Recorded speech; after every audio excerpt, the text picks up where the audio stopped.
If you'd have asked me, 12 months, 2 years ago, perhaps, about Keir Starmer, remember I've been a Labour MP. I've met Keir a couple of times, and I've chatted with him, etc. And I would have said 2 years ago, fairly decent guy, bit to the left for me, but not a bad guy. But now, having seen what's happened since he came to power, I have never been more disappointed. And for him to use the word principles, I think is rich coming from Keir Starmer.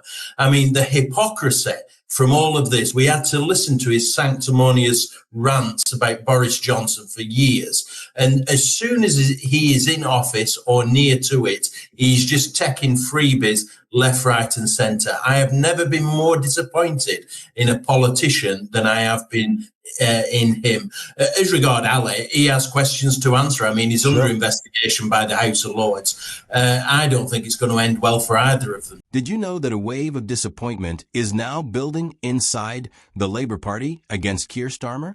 And what happens when the same Labour MPs who once stood firmly behind him begin to pull away? In this case, they didn't just signal their frustration. They also lifted the lid on what has been happening behind closed doors, sharing details that could seriously damage Starmer's political standing. From Tulip Siddiq, the former Treasury Minister, to Dan Carden, Rosie Duffield, Andy MacDonald, and several other MPs who were either sidelined or turned against him, internal insights are emerging about the party and about how Starmer runs it. What these frustrated Labour MPs have revealed has reportedly left Starmer under intense pressure, scrambling to contain the fallout and limit the political damage. Let me be very clear about that. Jeremy Corbyn will not stand for Labour at the next general election as a Labour Party candidate. What I said about the party changing, I meant, and we are not going back. And that is why Jeremy Corbyn will not stand as a Labour candidate at the next general election. Thank you, Alex. But what exactly did they reveal in this video? Let's find out. Keir Starmer's leadership, both as Labour Party leader and now as Prime Minister, has been shadowed by internal discord, repeated controversies, and growing discontent within his own ranks. Not only that, but forced resignations aimed at saving the party's image have further exposed claims that Starmer has reshaped the Labour Party into a vehicle serving his own political agenda. Even with evidence mounting against Keir, some were so angry with Boris over Watergate, Wallpapergate, Partygate, Animalgate, to even question the integrity of Sir Keir Starmer. And those of us who did were seen as far right. Well, here he is, folks, our great leader. It's fascinating listening to people trying to excuse his behaviour and that of his close Labour allies. You can almost see the mental gymnastics that they use to try and excuse him. So whilst things have got worse for us, they certainly got better for Keir and his greedy clan. Absolutely disgraceful and utter hypocrite. The resignations of Tulip Siddiq and Louise Hay have raised fresh questions about how Keir Starmer actually runs the party and selects his ministers. Siddiq's departure as anti-corruption minister, despite being cleared of breaching the ministerial code, still sparked serious doubts about her original appointment. Her widely known family links to Sheikh Hasina, the former Bangladeshi Prime Minister, long accused by critics of corruption, human rights abuses, and enforced disappearances, were seen by some as significant warning signs.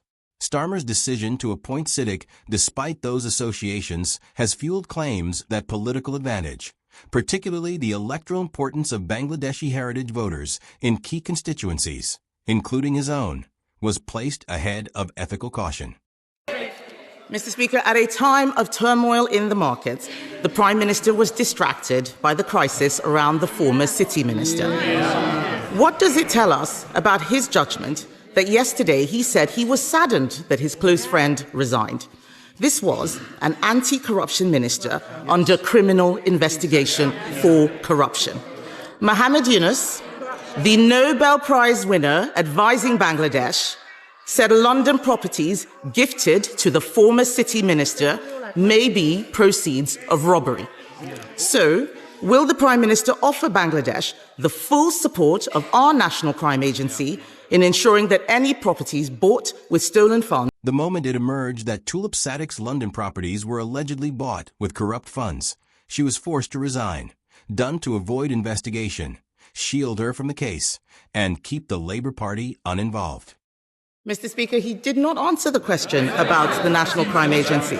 No answer to investigating dodgy Labour ministers, just as last week he didn't want an inquiry that might expose dodgy Labour councils. The Prime Minister knowingly appointed a convicted fraudster as his Transport Secretary.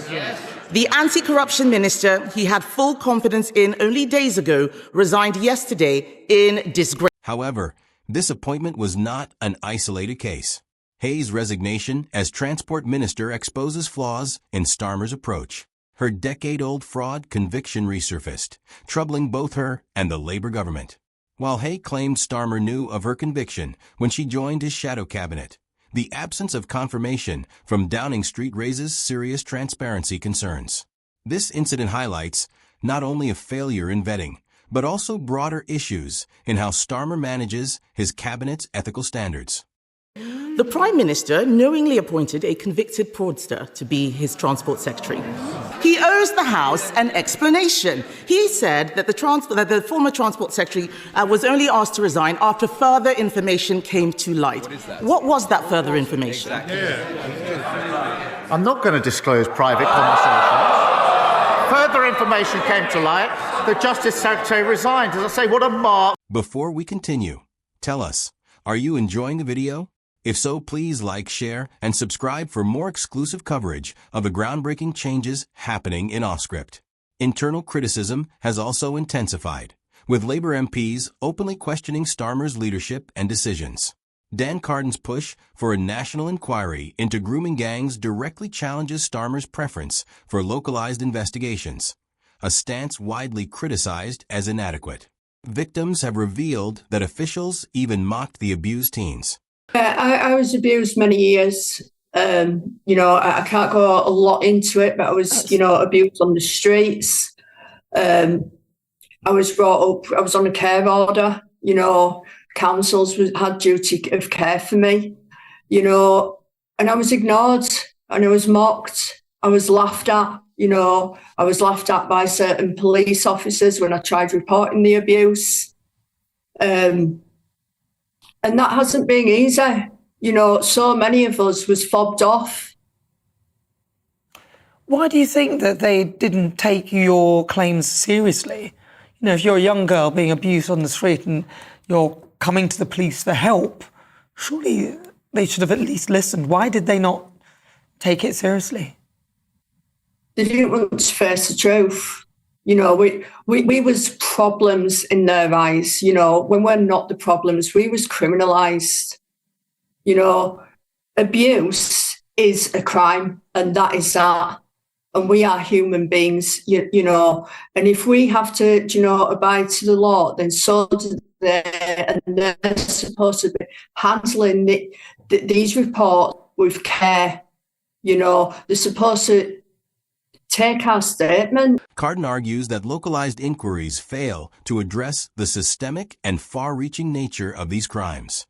According to him, the current approach leaves victims without justice and does not confront the deeper societal failures enabling such atrocities.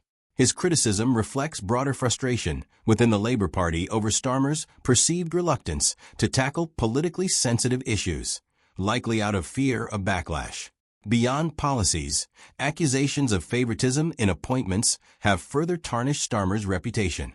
Reports of him fast-tracking party loyalists into senior civil service roles, while bypassing merit-based processes, have fueled skepticism about his commitment to impartiality and competence. Analysts, including think tanks like the Institute for Government, suggest a leader more focused on consolidating political power than ensuring effective governance. We have just discovered that Keir Starmer knowingly promoted to the cabinet somebody who had been convicted of lying to the police, of obtaining goods by deception, fraud. And if you want to know why he put a fraudster in the cabinet, it is because the whole government is essentially fraudulent and misrepresented to the electorate in July 2024 what they were going to do on tax, on the economy, on Brexit, on Britain's relations with other countries. And if you want to find out more, read my column in the Daily Mail. Furthermore, some Labour MPs have resigned, unable to tolerate Starmer's actions. In this context, Rosie Duffield's resignation highlights serious cracks in Starmer's leadership. The MP for Canterbury stepped down during the freebie scandal, accusing Starmer of fostering an environment of nepotism and apparent greed. Her resignation was particularly damaging because it exposed ethical inconsistencies within his government. Duffield condemned his acceptance of lavish gifts, designer suits, high-end glasses, and even access to an £18 million penthouse, while his administration pursued austerity measures like the Conservative Party's two-child benefit cap and cuts to winter fuel payments, policies she argued disproportionately hurt society's most vulnerable. So the exodus begins. After less than 3 months in power, Sir Keir Starmer has lost one of his most promising rising female stars. Rosie Duffield, Labour MP for Canterbury. Things are unravelling as we speak, and I suspect that there is way more to come. And for all of those, in particular journalists and broadcasters who have tried to trivialise this story, but were hot on the heels of Boris Johnson and Partygate, this, in my view, is just the tip of the iceberg. Rosie declared that Keir is unfit for office, inexplicably choosing to accept designer suits whilst at the same time pursuing cruel and unnecessary policies. Watch this space, because there's more to come. Yeah, I think I feel much the same as these Labour councillors, that our so-called left-wing, Labour offering just vanished and disappeared almost overnight. And, the public aren't stupid. They voted not just against a Tory government, but for a Labour government. And we were not offering anything that we'd been promising for the last sort of 10, 14 years in opposition. And I didn't recognise that this was a Labour government anymore. And all of the things that I'd campaigned alongside those colleagues and those leading cabinet ministers for, like the 2-child limit, WASPy women, winter fuel allowance, all of those things, just an end to child poverty, were just vanished overnight. And I couldn't, in good consciousness, say that that was a Labour government. In her resignation letter, Duffield delivered a scathing critique of Starmer's leadership, portraying him as a leader surrounded by an inner circle more focused on personal gain than public service. Actions, she said, had tarnished and humiliated Labour's legacy. She also pointed to Starmer's managerial, technocratic style as a source of disconnection from party members and voters alike. Additionally, Duffield criticized the gender dynamics within Labour, accusing Starmer's predominantly male inner circle, known as the Lads, of undermining female MPs like herself. This added a deeper layer of concern about the party's internal culture, suggesting an environment dismissive of women's voices. I think what's really interesting, and I was talking to Julie Bindel about this yesterday, and of course she's a woman who's been involved in the left and women's rights for decades now. There's always a joke amongst Labour women that all the old traditional trade unionists were quite sexist, and that tradition was always quite sort of freezing women out. There's always been jokes about women being found, the seats where they can't win rather than the safe seats. That's a long Labour tradition. If I was applying for my seat now, I don't know how that would go, but it was completely unwinnable, so I was left to get on with it. But the more high-profile winnable seats have traditionally been, women have been discouraged from going for those, or, it's not quite your time yet, dear, that kind of attitude. Does Labour then have a woman problem? My experience is only in the Labour Party. And I can't speak for other parties, but I do feel that Labour Party does have an issue with women, yeah. Yeah, and you said before, haven't you, that Labour Party, being in Labour Party is like being in an abusive relationship. It has been at times for me, yeah.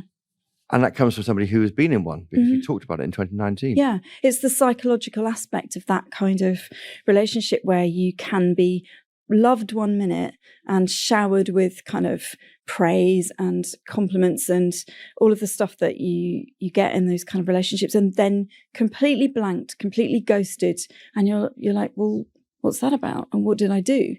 And you don't know what you've done, and you spend ages trying to work it out. Duffield has revealed that she might return to the Labour Party if Starmer is removed. This suggests that the primary reason some Labour MPs are rebelling is Starmer himself and his leadership style. Analysts now believe that a plot to replace Starmer has already begun, aiming to safeguard the party's survival in the next election. Nonetheless, I think there is the possibility of severe turbulence ahead. And, there is a group of very, very powerful probably they've got the intellectual edge at the moment, the Blairites. And I'm thinking of people like Wes Streeting and lots of his allies, Liz Kendall being one of his allies and stuff, inside, the reformers inside government. And there is the soft left, who would probably gather, as it were, under the Angela Rayner banner these days, I think. But Louise Hay would certainly be part of that instinct. And I just really, really hope they don't go to war with each other.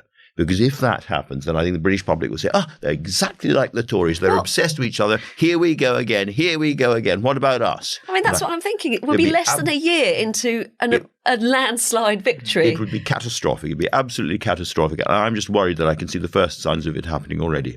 I think one of the things to always remember in the Labour Party is even when there isn't a vacancy, there is always a contest. And it's always going on in private. And it's actually starting to seep out in public. So I think it was at the Spectator Awards, we had Angela Rayner bantering with Wes Streeting about the next leader. Do you think Keir Starmer is one of the worst UK prime ministers? Aren't the controversies and secret plots he's involved in enough to end his political career? Share your thoughts in the comments below on Starmer, his performance, and who you plan to vote for in the next election. Want to watch more videos like this? If yes, please like, share, and subscribe for more updates on Offscript and the events shaping the UK.